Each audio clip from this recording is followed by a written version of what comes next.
Anyway, there's five criteria. If you get three out of those five, you have metabolic syndrome. But the word metabolism is really two things. It's catabolism and anabolism. So it's the body constantly making and breaking down.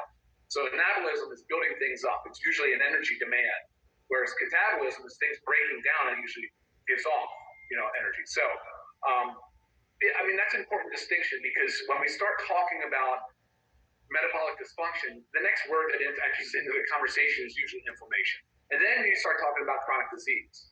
Like, Lisa, I get hit all the time. So many emails come in on, like, how do I improve my sleep? How do I improve my stress? I have a lot of inflammation. I have knee pain. I have arthritis. I have brain fog. I have X, Y, and Z, and other disease states. And I'm saying to myself, I don't know enough about this person, but I'm going to guess, I will bet, that probably some level of the inflammation going on is due to insulin resistance. Right. I feel like I get the same common question too, or sometimes I get a question about, I've just been diagnosed with kidney disease, and I'm thinking, well, what caused the kidney disease? Are we talking like, are we diabetic? Yeah. So you really need to focus on, like, what is the real issue here?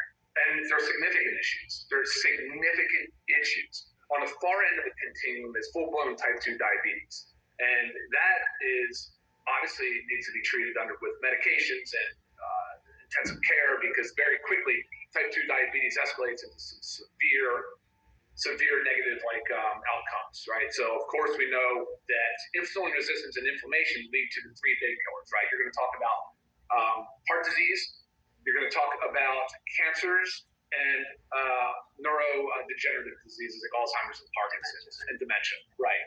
So again, when I get these questions, almost always I wish them